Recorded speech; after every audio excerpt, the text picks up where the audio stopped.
Inilah kasut-kasut yang aku beli waktu aku balik daripada Japan untuk customer, dan inilah kasut yang kita akan review dalam video ni.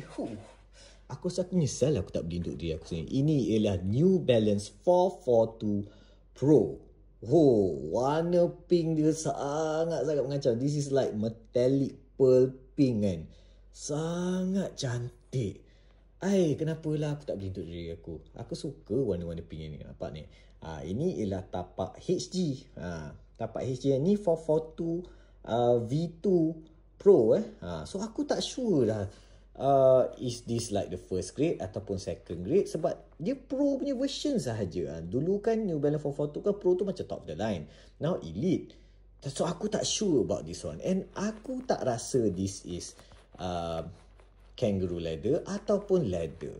Tapi could be synthetic leather. But itulah, bila aku tekan-tekan tu dia ada kedut-kedut macam leather sampai ke atas ni. So aku not really sure. But yang aku boleh sure, memang lembut dekat sini.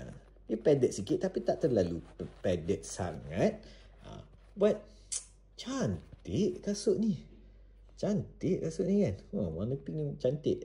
Tapi dia tak ada dapat shoe bag. So aku tak sure New Balance kalau first grade ke apa, dia akan bagi shoe bag ke. But again, macam aku cakap, Pro punya grade saja ada warna ni. And dia memang promote dekat Pro je. Elite tak ada.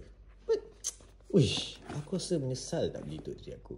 So kalau korang kan, korang nak try tak kasut ni? Warna pink tu cantik.